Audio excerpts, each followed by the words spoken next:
We're going to look at a presentation task. Here's the question. Stefan wants a presentation to advertise the beach sports on offer. The presentation must have a title slide and 3 other slides, so that's a total of 4 slides. It must be fit for audience and purpose. So we've got to think about the purpose of this. This is to advertise the beach sports on offer. The audience presumably is going to be general public. It must be clear and easy to read. So by clear and easy to read, what they mean is that it's going to be using fonts that are clear, easy to read. So no stylized fonts, nothing that's difficult to read at all. Things like colours are going to be sensible, so you're not going to be using, for example, red text on a blue background or black text on a dark background, things like that. These are things you have to think about while you're doing a presentation. Is how is this going to look from 20 feet away, maybe, or in a very bright room, or for maybe even for someone who's maybe got some slight short-sightedness or something.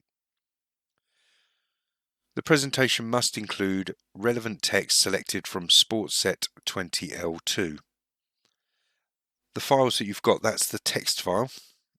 So I'm going to just quickly load that up, and that will look something like that.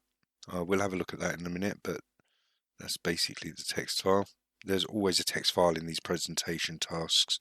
In fact, all of the publishing tasks have a text file. You need the information you found in Section A, Task 1B, and I've got that there. So that was, I needed to find an image,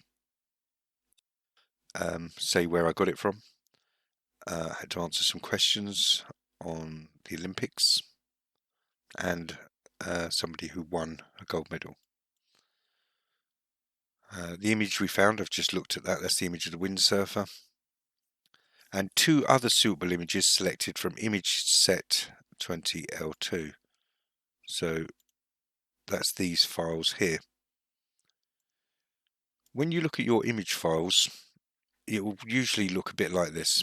Now you can change this view so you can see thumbnails. If you go to View at the top here, you've got the choice of different ways of showing your files. So you can just change that. I would recommend changing it to extra large. That will give you an immediate preview of what the pictures are. Now, I always, when I open one of these tasks, I always look at the pictures quickly. I'm trying to identify key things, so I'm looking for any images that probably won't be involved. There's always images in the folder that are not relevant. And I can see, for example, we've got one here of a dog, a lovely dog, but he's sitting on his bed, but he's probably not relevant to the beach sports presentation. We've got this image here. This is a logo.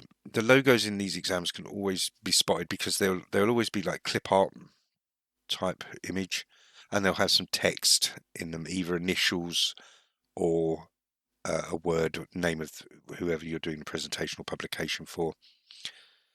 We've got a couple of images here that look like they might be relevant. We've got someone jet skiing, someone kayaking, and we've got a picture of a castle. I don't know whether that's going to be relevant. So my money would be on these 2 not being relevant, and we're probably going to use these ones.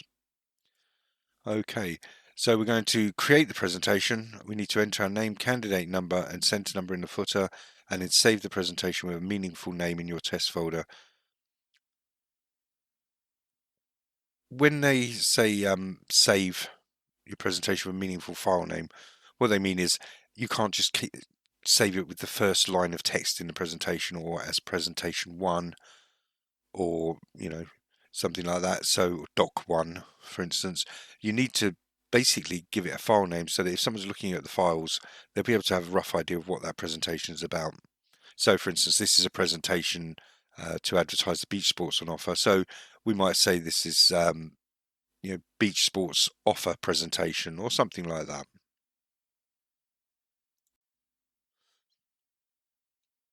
So in part 1 we looked at the question that's asking us to create a presentation. To create a presentation we have to use the right software, and the software we're going to use is PowerPoint. Now when you start PowerPoint you'll get this startup screen. Looks something like this. Although there are templates and all sorts of things, you can go to new, you can see all these templates and stuff, designs. I tend for this exam not to use them because they may not fit the data you're using, and they may cause problems later on. So all we need to do for this exam is to create a blank presentation. So I'm going to create a blank presentation.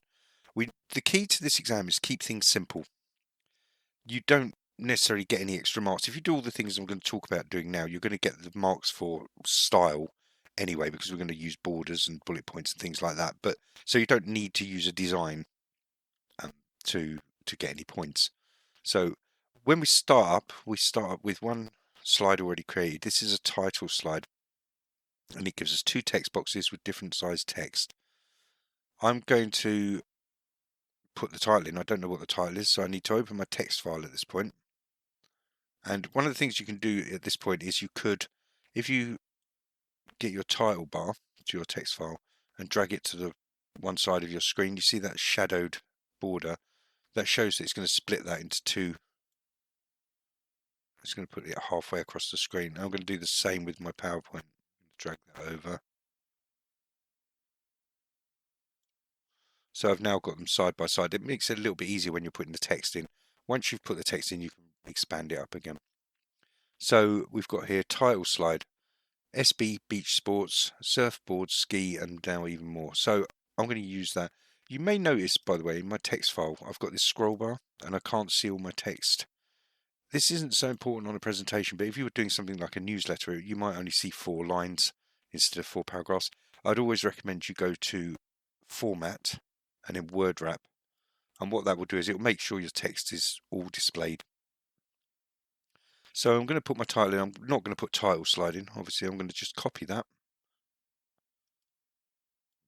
By the way, I'm going to use the keyboard shortcut of Control-C for copy and paste.